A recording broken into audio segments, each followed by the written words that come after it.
Hello friends, welcome back to my channel. നിങ്ങൾ ആദ്യമായിട്ടാണ് എൻ്റെ ഈ ചാനൽ കാണുന്നതെങ്കിൽ സബ്സ്ക്രൈബ് ചെയ്യാൻ മറക്കല്ലേ. ഒരുപാട് നാളായി മനസ്സിലിട്ടുകൊണ്ടിരുന്ന കഥ. ഇതൊരു അനുഭവ കഥയാണ്.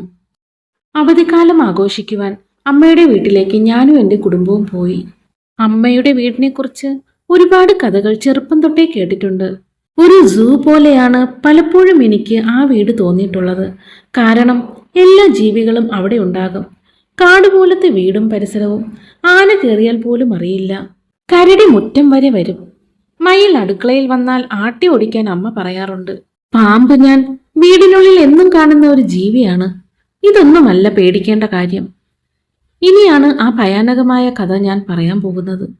ഇത് വെറും ഒരു കഥയല്ല, യഥാർത്ഥത്തിൽ നേരിൽ കണ്ട സംഭവമാണ്.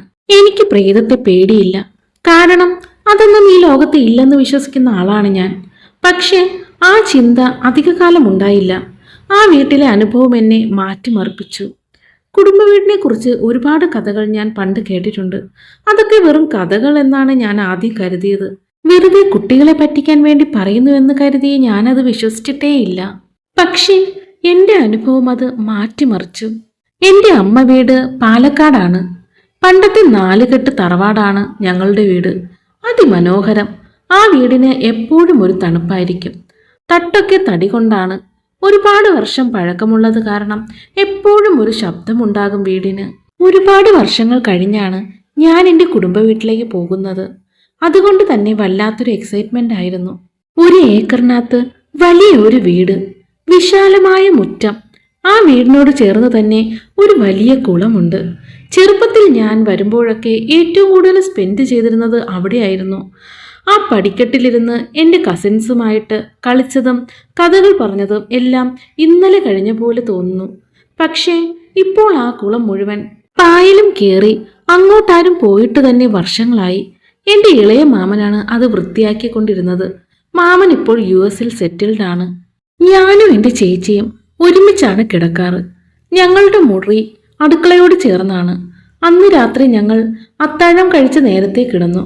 യാത്രാക്ഷീണം കാരണം നല്ല ഉറക്കം വന്നു. രാത്രി എപ്പോഴോ ഒരു ശബ്ദം കേട്ടാണ് കണ്ണു തുറക്കുന്നത്. എന്തോ ശബ്ദമാണെന്ന് വ്യക്തമല്ല, എന്തോ ഉരുട്ടുന്ന ശബ്ദം. ആ ശബ്ദം വീടിന് മുന്നിലൂടെ നമ്മുടെ മുറിയുടെ ഇരുവശങ്ങളിലൂടെ കടന്നു പോകുന്നു. ഏതോ ഒരു വണ്ടി ഉരുട്ടിക്കൊണ്ടു പോകുന്ന പോലത്തെ ശബ്ദം. അത് ഇങ്ങനെ തുടർന്നുകൊണ്ടേയിരുന്നു. ആദ്യത്തെ ദിവസം ആയതുകൊണ്ട് ഞാനത് കാര്യമാക്കിയില്ല. പിറ്റേന്ന് ഞാൻ ഇതിനെപ്പറ്റി അമ്മയോട് പറഞ്ഞു. ഇന്നലെ രാത്രി ആരോ വണ്ടി തള്ളുന്ന പോലെ ശബ്ദം കേട്ടു.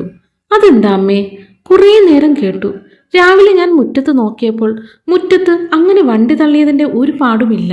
അപ്പോൾ അമ്മ പറഞ്ഞു, ആ ശബ്ദം അമ്മയുടെ കുട്ടിക്കാലം തൊട്ടേ കേട്ടിട്ടുണ്ട് മോളെ. പണ്ടുള്ളവരൊക്കെ പറഞ്ഞിട്ടുള്ള കഥയാണ്. പണ്ട് ഈ വീട്ടിൽ രാജാവിന്റെ കോട്ടയിലെ ഭടന്മാരാണ് ഇവിടെ താമസിച്ചിരുന്നത്. യുദ്ധത്തിൽ എല്ലാവരും മരിച്ചു. അവരെ ഇവിടെ തന്നെയാണ് കുഴിച്ചിട്ടതും. അത് കഴിഞ്ഞ് 2 തലമുറകൾ കഴിഞ്ഞു. ഇപ്പോഴും അവരുടെ ആത്മാക്കൾ ഇവിടെ തന്നെ ഉണ്ടെന്നാണ് പറഞ്ഞു വരുന്നത്. അതിന്റെ തെളിവാണ് രാത്രിയിലെ ആ ശബ്ദം. പണിക്കരുടെ അടുത്ത് ഇതിനെക്കുറിച്ച് പറഞ്ഞപ്പോൾ അദ്ദേഹം വന്ന് നോക്കി പറഞ്ഞത് അവർ നമ്മെ ഉപദ്രവിക്കില്ല എന്നാണ്. അവർ നമ്മളെ കുടുംബത്തെയും സംരക്ഷിക്കുമെന്നാണ്. പക്ഷേ അവരെ ശല്യം ചെയ്താൽ അവരുടെ കോപത്തിന് നമ്മൾ ഇരയാകുമെന്നും പറഞ്ഞിട്ടുണ്ട്. അതുകൊണ്ട് തന്നെ ഇതുവരെ ആരും അതെന്താണെന്ന് നോക്കാൻ പോയിട്ടില്ല. നീയും പോവണ്ട എന്ന് അമ്മ പറഞ്ഞു. അന്ന് രാത്രി പുറത്ത് നല്ല മഴ. ഞാനും ചേച്ചിയും കിടക്കുന്ന മുറിക്ക് വെളിയിൽ തന്നെ നായയെ കെട്ടിയിട്ടിട്ടുണ്ട്. അത് കുരച്ചുകൊണ്ടേയിരിക്കുന്നു. അതുകൊണ്ട് തന്നെ എനിക്ക് ഉറക്കം വന്നതേയില്ല.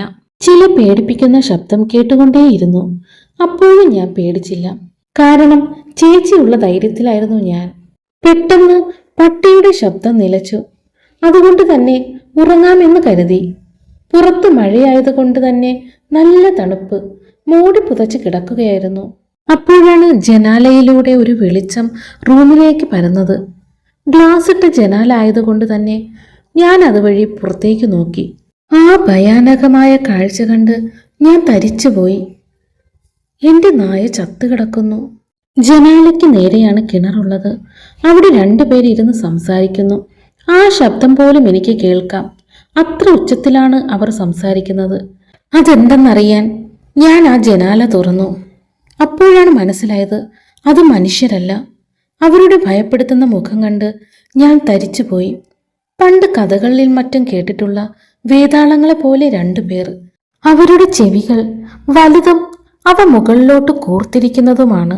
ആരൊക്കെ പ്രേതകഥ പറഞ്ഞാലും പ്രേതം വെള്ള നിറത്തിലുള്ള വസ്ത്രമായിരിക്കും. അപ്പോൾ ഞാൻ പറയാറുണ്ട്, എന്താ പ്രേതത്തിന് പച്ച നിറത്തിലുള്ള സാരി ചുറ്റിയാൽ പോരെ? പക്ഷേ ശരിക്കും ഞാൻ കണ്ട രൂപത്തിന് വെള്ള നിറത്തിലുള്ള വസ്ത്രമായിരുന്നു ഉള്ളത്. ചേച്ചി നല്ല ഉറക്കത്തിലായിരുന്നു. അവളെ വിളിച്ച് ഇത് കാണിക്കാൻ ശ്രമിച്ചപ്പോൾ എനിക്ക് ശബ്ദം പുറത്തേക്ക് വരുന്നില്ല. അപ്പോൾ ഞാൻ ശരിക്കും പേടിച്ചു. ശരീരം മരവിച്ച പോലെയായി. അപ്പോഴും അതിനെ ഞാൻ സൂക്ഷിച്ചു നോക്കിക്കൊണ്ടേ നിന്നു. ആ രണ്ടുപേരും സംസാരിച്ചുകൊണ്ടേയിരിക്കുന്നു. അതെന്താണെന്ന് ഒന്നും മനസ്സിലാവുന്നില്ല. അതെനിക്കറിയാവുന്ന ഭാഷയേ ആയിരുന്നില്ല. എന്തു ഭാഷയാണെന്ന് പോലും അറിയുന്നില്ല. അപ്പോഴാണ് പേടി എന്താണെന്ന് ഞാൻ അറിയുന്നത്.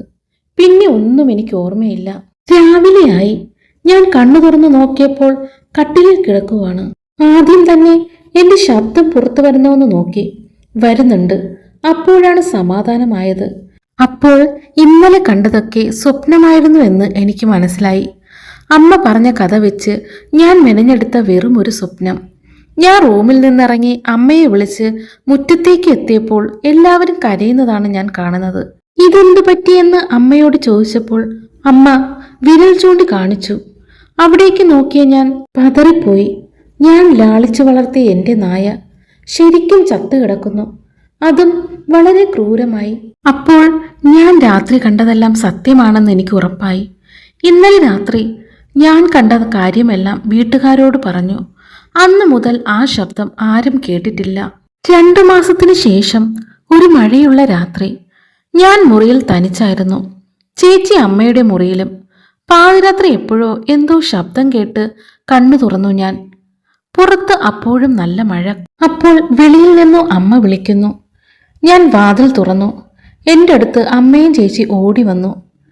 ഞാൻ ചോദിച്ചു, എന്തു പറ്റി?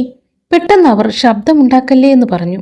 അപ്പോഴാണ് പുറത്തുനിന്ന് അതിഭീകര ശബ്ദം. പഴയ പോലെ വണ്ടി തള്ളുന്ന അതേ ശബ്ദം. പണ്ടത്തെക്കാളും ഉച്ചത്തിലാണ് ആ വണ്ടി തള്ളുന്നത്. അന്നത്തെ രാത്രി പുലരുന്നതുവരെ ആ ശബ്ദം കേട്ടുകൊണ്ടേയിരുന്നു. അതോടെ അടുത്ത ദിവസം തന്നെ അവിടെ നിന്നും ഞാനും കുടുംബവും യാത്രയായി. ഇനിയും അവിടെ നിന്നാൽ പല അനുഭവവും ഉണ്ടാകുമെന്ന് എല്ലാവർക്കും തോന്നി. ഇത് നടന്ന് 2 വർഷമായി. പക്ഷേ ഒന്നും എനിക്ക് മറക്കാൻ കഴിയുന്നില്ല. പിന്നീട് ഞാനും കുടുംബവും ഇന്ന് വരെ ആ വീട്ടിലേക്ക് പോയിട്ടില്ല. പ്രേതാത്മകമായി തോന്നിയത് കൊണ്ടാണ് ഞാനിതിവിടെ പറയുന്നത്.